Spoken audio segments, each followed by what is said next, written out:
Selamat pagi kawan, assalamualaikum warahmatullahi wabarakatuh. Semoga pagi ini kawan-kawanku sehat selalu dalam perlindungan Allah Subhanahu wa Ta'ala. Oke kawan ya, ini Pak D ada Vario 125 ya, kondisi mogok ya, kondisi mogok, sudah menghabiskan 2 ECU. Oke,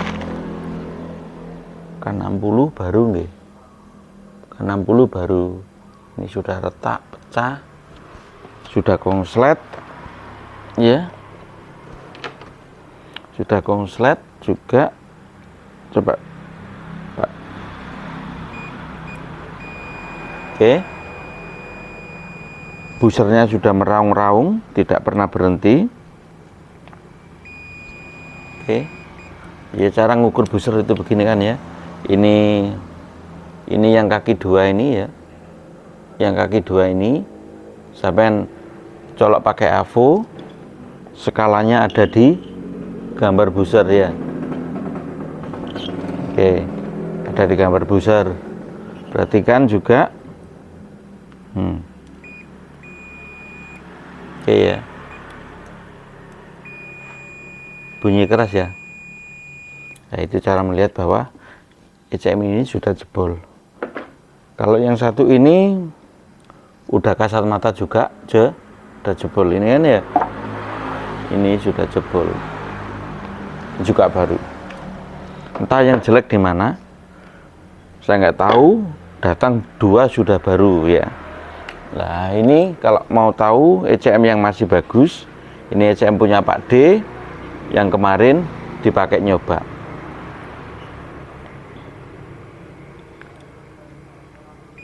Nah begitu yang bagus ya, tit gitu, terus angkanya mengecil langsung membesar. Coba kita balik, pun nanti akan bunyi sebentar kemudian hilang. Oke, begitu, kecil terus kemudian membesar dan hilang angkanya. Begitu seterusnya, itu tanda bahwa kedua kutub ini belum short kawan ya.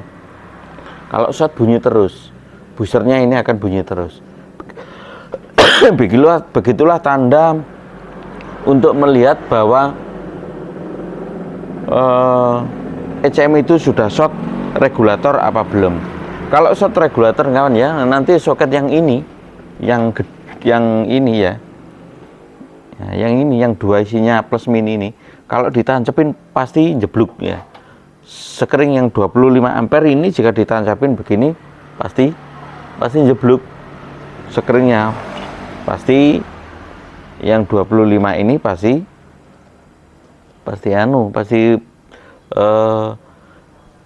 terbakar.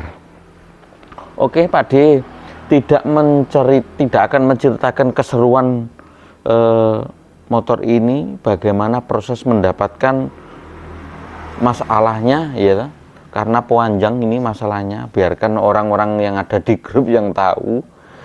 Tapi yang jelas kesimpulannya begini kawan ya, Pak D ini masih sarungan, mohon maaf. Karena tadi habis subuh itu langsung ke PC, terus ingat ini mumpung ada kesempatannya kita jadikan konten dikit-dikit, barangkali bermanfaat. Oke, jadi ini kalau kesimpulannya kawan ya, jebloknya ini itu kalau menurut Pak D ya, itu karena di daerah sini ada yang kelupas kabelnya, bersenggolan dengan bagian lampu, terus pengambilan lampu di sini juga kacau. Ini kan ya, motor sudah amburadul. Belinya itu kondisi mogok, ibarat beli kucing dalam karung katanya. Orangnya beli ECU sendiri langsung jeblok. Ini lampunya aja udah begini ya. Ini Pak D yang bikin, kemarin kacau balau. Ini Pak D yang bikin, karena motor ini sudah sukses, tapi nunggu penyerahan ke orangnya. Ini sudah dikasih soket-soket sama Pak D. Jadi pengambilan jalur lampunya yang kacau balau. Terus yang kedua penyakitnya itu ada di sini. Nah, sekring yang bagian aktuator itu ya, selalu putus terus ya kawan, selalu putus terus. Ketika kontak on itu langsung putus sama sekalian 25 ampernya ini. Jadi ini putus, langsung jebret putus ya. Yang ini juga langsung putus. Iya, berat langsung putus. Bareng, karena waktu itu Pak D kasih ini yang ini 10, ini 10.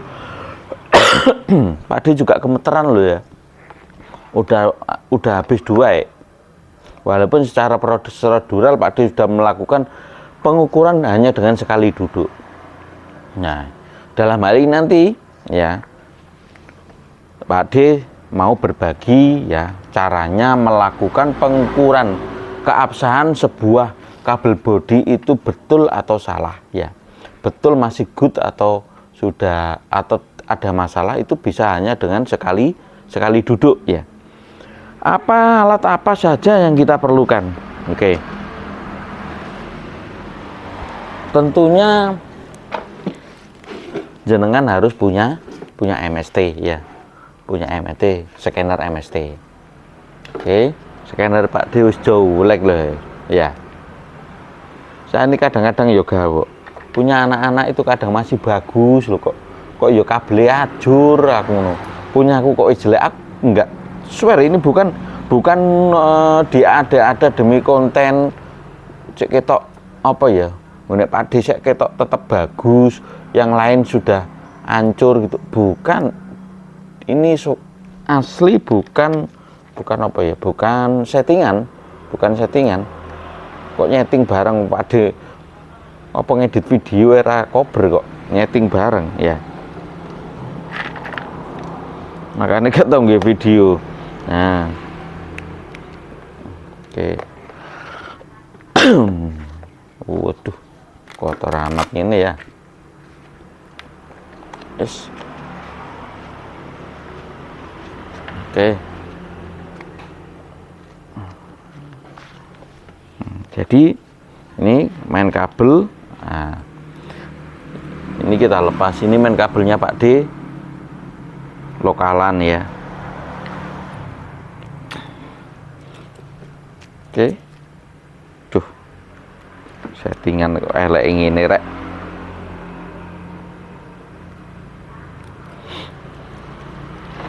Nah, terus yang kedua kita butuh, nah ini namanya dongle signal injektor ya. Nah, kalau sama dapatnya belum ada catoknya begini, ini dimodif sendiri ya. Nah, ini kan plus minus, ini out ya. Outnya kita kasih jarum, kita kasih jarum begini, gitu. Ya plus, min ya min. Selanjutnya kita pasang. Ini kita jauhkan. Oh iya, Pak D kemarin itu sampai sempat habis sekering banyak loh ya. Namanya itu terbawa arus. Ono uang, ada orang udah kepaten ECM udah 2 ya. Lah saya ya ikut terbawa arus, jangan-jangan saya orang ketiga loh. Kan gitu toh. Nah, nanti itu Pak D mau pasang ECM baru ini. Sebelum pasang, ini yang dilakukan oleh Pak D. Oke, kita kesampingan dulu avometernya ya. Jadi Anda harus punya apa, MST itu yang jelas, punya MST ini plus. MST bisa apa saja. Nah, cadokkan min ke min, plus ke plus ya, jangan sampai terbalik ya. Min ke min, plus ke plus. Nah, kalau udah betul ini nyala. Nah, ini nyala. Oke, nanti kalau perlu diterangkan akan Pak D terangkan. Nah, ini digandulkan ke atas ini. Oke. Nah, terus yang kedua, syarat yang pertama, kedua punya kabel dongle ini ya. Ini kedua kabel dongle udah paham ya. Yang punya scanner MST pasti paham. Masyaallah. Ya. Yang ketiga, Anda punya wiring, bisa buka Olmoto, yang berbayar Anda bisa punya warna-warna begini, ya toh, yang mau bayar, yang tidak mau bayar gratisannya juga ada, yang di sampingnya itu yang gambar, yang dari gambar lensa itu kan ada, sama set itu kan ada. Kalau sirkuit yang tengah itu untuk yang gratisan. Ini kita pakai Honda Click ya. Ini kalau Honda Click ini sama dengan ini. Honda Click tahun 2013 sama dengan ini. Tapi berbeda pada daerah lampu ya, sama soket besarnya berbeda bentuknya. Ini kayak Vario lama. Nah, tapi jalur kabelnya sama. Oke. Anda kalau enggak pakai ini kebingungan, pakai yang versi Indonesia ada. Insya Allah nanti dianukan di deskripsi ya sama Pak D ya. Kan ya. Kita perlu juga memahami bagaimana alur daripada pergerakan daripada ECM, hidupnya ECM. Nah, gini, sekali lagi banyak yang tanya ke Pak D, bagaimana cara melihat ECM itu hidup atau mati? Nah, itu pertanyaan yang paling sering. Mau beli ECM, jangan-jangan yang lama masih ya. Mau beli ECM, jangan-jangan yang lama masih hidup. Loh, gimana cara melihatnya? Cara mengetahuinya bahwa ECM itu masih hidup atau mati? Ya, kalau kita mau ngerti ya, mau tahu bagaimana bagaimana seseorang itu mati, berarti kita harus tahu bagaimana orang itu hidup, ya kan? Sama juga dengan ECM. Kalau kita mau tahu bagaimana ECM itu mati, berarti hidupnya juga kita harus tahu proses hidupnya bagaimana. Itu yang kita perlu diagram blok ya. Ya perlu diagram blok agar ngerti. Tanpa wiring, tanpa diagram blok, kita itu hanya berangan-angan. Masa mau nelusuri kabel orang segini mau dibrodolin? Ya ndak mungkin toh. Kabel orang mau dibeleki diurut. Iki outputnya kontak nak endi lho ya. Para endi disuweki kabeh. Itu pekerjaan yang konyol kawan ya. Pekerjaan yang konyol. Kayak orang hidup tanpa dasar. Ya. Mohon hindari hal-hal semacam itu. Oke. Untuk mengetahui bagaimana ECM hidup, mati, itu kita harus tahu hidupnya. Jadi hidupnya ECM itu begini kawan. Ini tipe ECM yang 125 yang langsung yang input kontaknya dari ECM. Sorry, bukan yang langsung itu yang terbaru lah 2018 itu. Tidak pakai masuk. Nah, ini output kontak pasti hidupnya kan dari kontak. Nah, ini kan dari kontak. Lah, kontak itu kan pasti dari ECM. Sedikit kita harus tahu bagaimana kerja transistor, perjalanan arus transistor. Kalau ada panah itu berarti masuk kan, menuju ke situ istilahnya ngono. Gak perlu tahu ini wiki barang opo wis sampean kalau bingung males nyinauni arah panahnya aja dilihat ya. Begitu. Kalau arah panahnya keluar berarti keluar. Arusnya keluar. Kalau ada keluar berarti ada masuk. Berarti ada dari standby. Berarti terangnya begini kawan ya. Dari aki plus ya ke 25 ampere masuk ke standby, dari standby masuk ke sistem pembagi tegangan, sistem regulator. Jadi ini hidup terus dengan arus yang kecil kawan ya. Ini memberikan tegangan ke sini untuk sebagai input kontak. Bila kontak kita putar ya, bila kontak kita putar cetek gini, maka arus ini akan masuk menuju kabel hitam ini untuk menghidupkan relay sebagian ya, masuk ke sini karena ini massa ya. Jadi dia langsung menghidupkan relay. Juga masuk lagi ke ECU sebagai trigger, sebagai penanda awalan bahwa sistem ini harus bekerja, bahwa sistem FI ini harus dimulai. Kalau sistem harus dimulai, maka ECU itu akan melakukan apa ya, bahasanya Pak Dewi lali, inisialisasi. Inisialisasi itu begini, bertanya-tanya kepada sistem yang ada, bertanya-tanya kepada, di sini kan aktuator, pada kue dadi opo, kue dadi opo, kue dadi opo. Nah, pertama yang ditanyakan mesti injektor. Mesti yang ditanyakan injektor. Jika ini masuk, maka injektor akan ditanya, Tor, injektor dirimu sudah ada apa belum? Sudah terpasang baik apa belum? Lihatnya dari sini. Sudah Kang, terpasang bagus.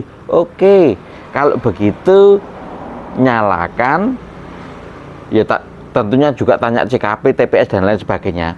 Kalau begitu nyalakan full pump dinyalakan, begitu. Nah kalau injektor nggak ada, ya langsung nyalakan mil dan jangan nyalakan full pump. Kenapa kok begitu? Yo nyalakan full pump tanpa injektor kan ya percuma Kang, nalari kan gitu. Itu nalarnya wong lok pinggir jalan lah ya. Ini kan jalurnya kan dari full pump. Lah buat apa ini kalau nggak terpasang ini dinyalakan? Nanti jangan-jangan nggak terpasang itu barangnya nggak ada, nanti moncrot ya, moncrot ngutahi sampean, kena klambine sampean, kena motore uang babrat kabeh. Lah begitulah pertimbangan yang dilakukan oleh dealer, oleh pembuat program. Jadi pembuat program itu gak goblok-goblok amat Kang ya.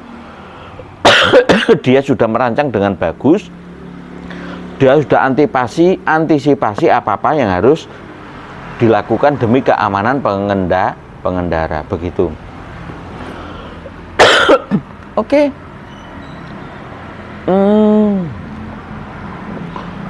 Dan seterusnya.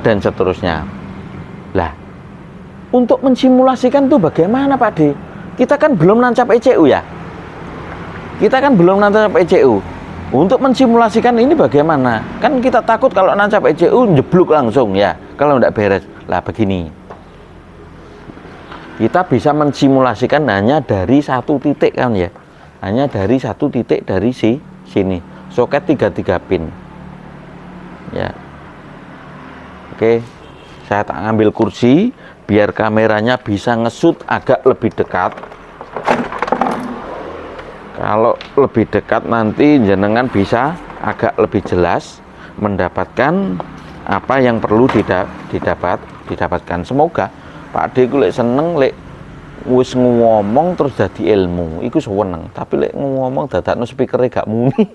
Allah Karim, susah amat waktune dandani itu loh, waktu ngedit itu belum tentu ada lagi. Oke. Ya. Yes. Ini wis nyala wis dari tadi. Nah, kita balik ke sini lagi, ya kan? Terang pora iki. Aku kuwatir nah wis gak terang. Sebenarnya terangnya dari sini kok. Nah.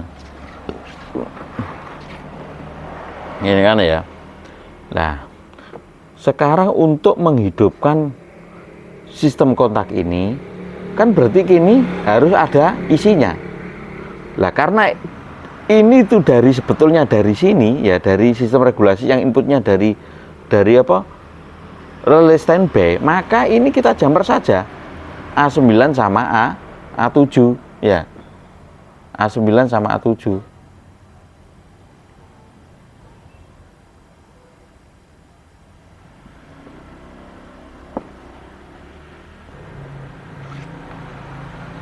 Oke Pak D lanjut ya. Pak D salah ambil wiring ya. Pak D salah ambil wiring. Nah, kita Pak D menggunakan wiringnya Vario 2015-2017 ya. Oke. Mohon maaf ya. Jadi untuk kita ulangi lagi. Jadi hidupnya ECM itu ya, Sistemnya sama seperti tadi, hanya pin-pinnya yang berbeda. Dari relay ya, dari apa, sekring masuk, sekring standby menuju ECU, keluar menuju output kontak ya. Jadi ini sebetulnya kayak begini, itu fungsinya itu sebetulnya fungsinya ini tegangan ini dipantau, tegangan pengisian ini dipantau. Jika di sini itu ya, di sini itu terjadi over voltage, maka input kontak dimatikan, otomatis mati semua.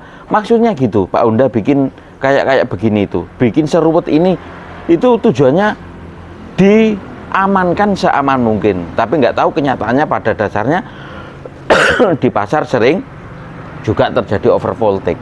Ya, namanya juga merancang. Oke, kita mulai ya. Jadi agar kontak ini bisa di-on-kan, maka ini harus A3 sama A25 harus dihubungkan. Istilahnya anggap aja diganti, dikasih ini dihidupkan. Karena ECU belum dipasang, maka ini harus dihubungkan. Kalau tidak dihubungkan, tidak akan nyala kan ya. Nah, kontak on tidak akan pernah nyala. Kalau dihubungkan pastinya nyala. Oke, didekatin Mbak Pede ya. Nomor A3 coklat itu sama merah putih. A3 ngitungnya itu dari sini kan ya, pasti dari sini 1, 2, 3. Nah, itu sama A25, 23, 24, 25, berarti lurus ya. 1, 2, 3. Ini Pak D menggunakan jarum peniti ya. Nah. Nah. Oke. Ini nomor 1, 2, 3 sama nomor 25. 23, 24, 25. Oke. 23, 24, 25. Ambek bojoku enak ngguri. Buka engko ae. Oke, ada gangguan sebentar. Jadi ini sudah kita hubungkan A3 sama A25. A3 sama A25. Oke, kita coba sekarang. Karena sudah dihubungkan, ini di kontak harus on. Oh, sudah on. Lampu mil nggak nyala, memang karena belum ada ECU-nya belum ada. Ini lampu mil sudah nyala, nggak mau nyala karena belum ada ECU-nya. Oke, ini udah normal semua. Terus sekarang kita mau menguji satu persatu ya, satu persatu dari fungsi-fungsi ini dari satu titik. Kita mau uji apa ini sekarang? Kita mau uji injektor ya. Kita mau uji injektor A4. A4 itu berarti sebelahnya. Kita ke sini dulu. Ini ya. Kita dekatkan. Ada menu namanya generator sinyal. Kita ke generator sinyal ya. Yang pojok ini. Wis terang gak terang, sing duwe MST mesti terang yo.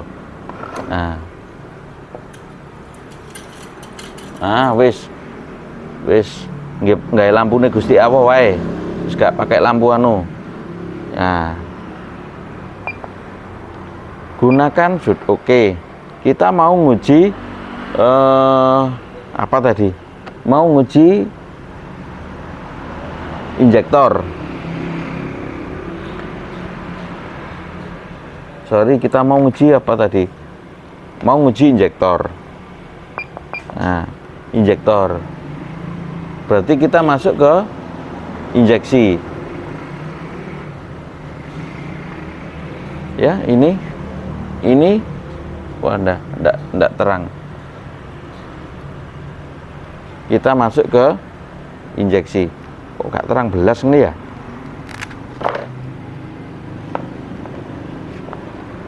Khawatir gak tadi ilmu ya. Coba dikelupas. Sama saja sama saja, nggak terang.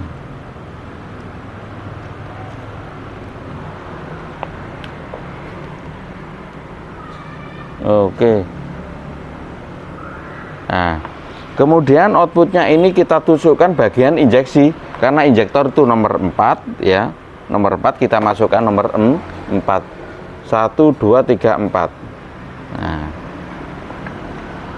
Ya, sesuai dengan ini injeksi berarti injektor. Kita enter. Oke, sudah berbunyi. Ini coba sampean dengarkan. Oke. Sudah bunyi kan? Nah, ini mic saya dekatkan.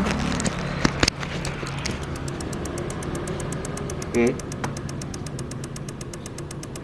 Dengarkan? Oke, sudah. Bisa bunyinya itu bisa dipercepat, bisa diperlambat. Kita bisa menekan ini. Nah, dari satu titik kita sudah bisa mempercepat, memperlambat. Oke. Sekarang selanjutnya kita tes bagian pengapian. Pengapian itu nomor 1 ya. Nomor 1. Kita pindah ke bagian pengapian. Oke, kawan-kawan jangan menggunakan sesuatu yang bukan fungsinya. Misalkan sampean PWM gunakan pengapian, jangan kawan ya. Nanti outputnya kurang cepat. Signal milisecondnya itu loh kurang cepat ya. Kita mau masuk ke pengapian. Oke.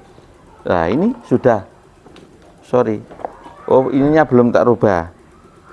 Pengapian itu nomor 1.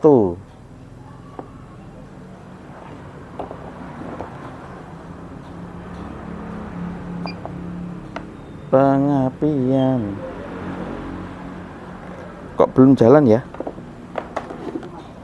Oh, terlalu jauh. Mestinya ini bisa. Posisinya terlalu jauh.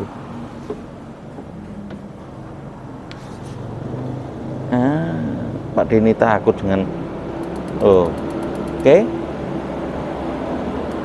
Oke, kelihatan kan?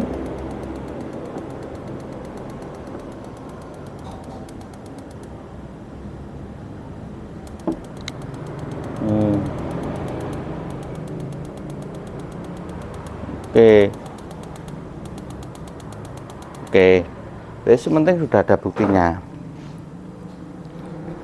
Jadi kalau pengapian yo kowel, sorry. Khawatir enggak jelas ya Pak D ini.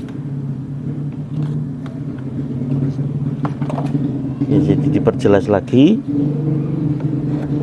Wah, khawatir kena setrum. Oh. Oke. Berarti api sudah keluar. Ya. Kalau pengapian ya pakai pengapian. Terus kita mau ngetes yang lain itu, kita mau ngetes apa ini? Selenoid nomor 6 ya. Selenoid kita gunakan, bisa gunakan PWM ya kawan ya. Kita gunakan PWM. Kita tancapkan dulu nomor 6 ya. 1 2 3 4 5 6. Kita enter.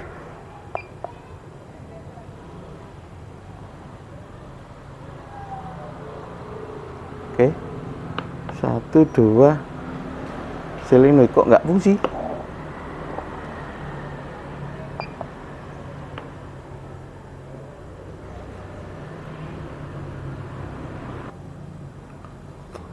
Rupanya untuk yang selenoid itu langsung ngetesnya ke body saja. 0 1 3 4 5 6. Selenoid untuk body ngetesnya langsung ke body aja. Jadi selenoid itu kan outputnya negatif ya. Nah, kalau pakai PWM nggak bisa. Ya, kalau PWM nggak bisa. Frekuensinya terlalu cepat. Terus untuk full pump juga bisa lakukan pengetesan langsung dengan bodi. Nomor 5 ya, nomor 5 full pump. Ini massa ya. Ini kita catokkan ke massa, kabel ini kita catokkan ke baut. Terus ini nancep gini juga bisa. Nah, oke. Pakai PWM juga bisa.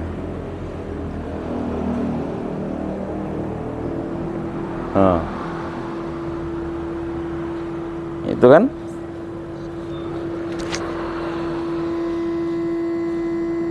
Dengung kan? Oke.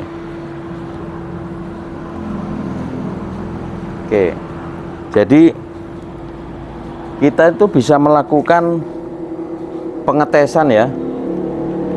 Pengetesan semua jalur-jalur ini, termasuk lampu-lampu mil ini juga bisa kawan ya.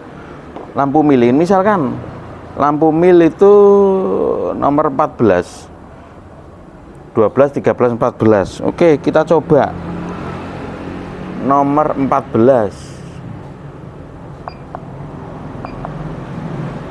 Kita pakai PWM itu 14. Oh, kelilingan kan? Rolas, telulas, 14 kehalang oleh kawat, enggak bisa. Terus Allah Karim guling. Kita pakai yang lain aja, pengetesan yang lain saja. Nomor 15 indikator rolas, telulas, 14, 15. Nah, ini water indikator ya. Kita pengetesan nomor 15, kita pakai ini aja. Nah, kita tancapkan. Nah, water indikator nyala. Oke, water indikator nyala. Kita ngetesnya pakai PWM nggak popo Kang ya, pakai PWM nggak popo. Mau ngetes mil tapi kehalang ya, jadi nggak bisa ngetel kehalang kawat ini, jadi nggak bisa. Ini bisa dilakukan ya, pengetesan ini semua bisa dilakukan. Jadi untuk memastikan aktuator aman atau tidak itu bisa hanya dengan sekali duduk ya. Kalau sekali duduk bisa cukup. Berarti yang paling penting itu dalam waktu kalau kita mau nusukkan ECM baru ya, itu yang perlu diperhatikan. Yang perlu diperhatikan itu nggak banyak kawan ya. Yang penting CKP-nya bagus. Kalau ragu-ragu ganti sekalian. Yang penting koilnya bagus. Koilnya bagus itu primernya 2,5 ohm sampai 3 ohm bagus. Wes. Terus apalagi?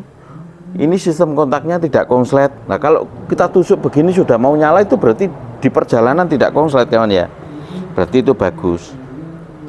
Sekarang tinggal sesi terakhir yaitu penancapan ECM. Bismillahirrahmanirrahim. ECM baru kita tancapkan.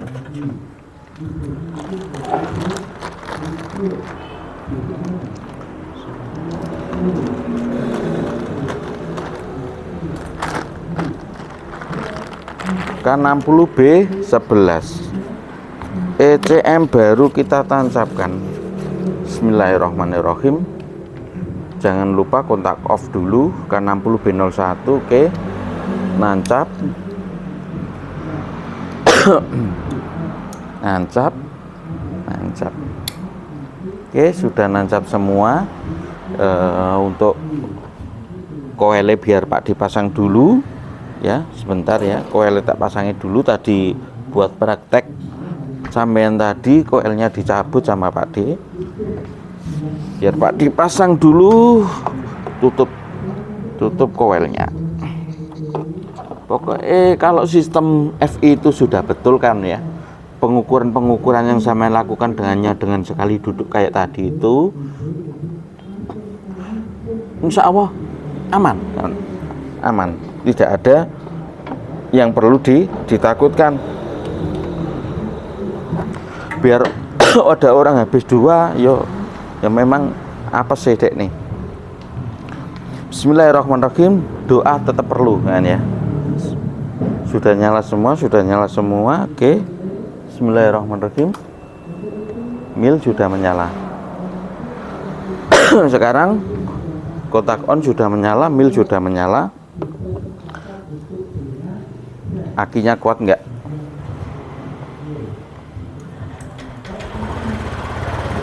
Oke.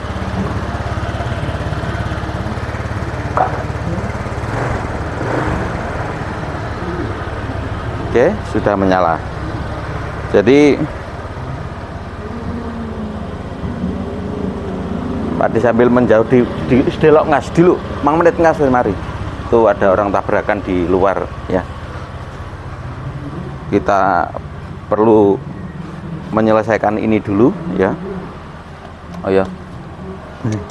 Mic zaman harga 350-an. 400 sih. Dulu habis Covid kan ini belum ada ini 400-an ini. Sekarang sudah tinggal berapa? 65.000. Oke, ya kayak tadi ya. Jadi kita itu perlu mengetahui wiringnya dulu. Wiringnya dulu perlu diketahui agar kita itu dalam comot mencopot, colok mencolok itu tidak salah gitu loh. Misalkan sama mendapatkan wiring, kok sama dengan ini kok beda. Ya minimal kabelnya sama. Tetap rasionalitas itu dipakai. Jangan asal percaya. Jadi seperti tadi ya. Ini dikasih masuk, yang ini di jumper, A3 sama A25 di jumper, sehingga fungsi kontak itu normal, segala arus sudah masuk semua, layaknya sudah ada ECU-nya normal, tapi belum bisa hidup. Hidupnya sama simulasikan pakai generator ya, pakai generator sinyal, pakai MST, yang punya dongle-nya kabel itu dipakai ya. Kalau enggak punya, bikin sendiri bisa. Pak Diut bikinkan rela sanggup, tapi tanya rangkaiannya kayak apa, cuman habis 15.000 ya, cuman habis 15.000 Pak Diada ya. Nanti tak anukan sendiri kalau tidak mampu beli kabelnya. Itu kabelnya kayak gitu tuh harganya kalau tidak salah 150.000. Kamu beli sendiri, bikin sendiri, cukup 15.000 tambah catok aki 1.500 loh, mek piro wis. Murah pol ya. Jadi wis kontak on bisa disimulasikan mulai kontak on. Semua bisa dites ya. Kalau ini keluarnya continue ya wis langsung gandengan ground saja, gandengan ground bisa. Kalau solenoid keluarnya kan agak lama continue, gandengan ground bisa. Langsung tancepin ground bisa untuk menguji, karena di sini kan sudah masuk arusnya. Kalau ini sudah di jumper kan kontak on kan sudah masuk semua, kayak layaknya sepeda motor biasa. Nah kalau yang ini baru beda, sinyal injektor itu bergerak on off kisaran 2 milisecond ya. Nah kalau ini yang coil ini jangan coba-coba dikontinukan, nanti bisa meleduk karena ini cuma 2,5 ohm. Lah ini perlu frekuensi yang cepat, yaitu 0,25 milisecond ya, 0,25, cepat sekali ya. Sak seledetan cara anu nih. Kalau ini full pump, ini continue sama gandengan masa bisa langsung begitu full pump itu. Oke, terima kasih. Demikian mudahnya kita dipermudah oleh orang lain. Jangan ngalem-ngalem ya, jangan kok nguyen-nguyen Pak D, wah Pak D. Lah, kita perlu semangat untuk belajar. Ojo ngalem teman-teman. Kalau kita ngalem teman-teman, kelamaan iso nih. Pak D juga belum punya bahasa Indonesia. Bisanya Pak D cuman baca gambar tok. Kalau ngartikan nguyen bin nguyen ini, terus terang Pak D nggak mampu. Jadi pelan-pelan belajar, semangatnya digedekno, insya Allah bisa. Saya bisa, pasti Anda bisa. Anda rajin, mungkin Anda lebih pandai dari saya. Mungkin Anda akan lebih anu dari saya. Intinya di dunia ini tidak ada orang bodoh. Yang ada hanya pemalas. Betul itu. Tidak ada orang bodoh di dunia ini. Yang ada hanya pemalas. Oke, terima kasih. Semoga bermanfaat. Assalamualaikum warahmatullahi wabarakatuh. Sakno sing ngenteni nang njaba ya. Bu, sakno.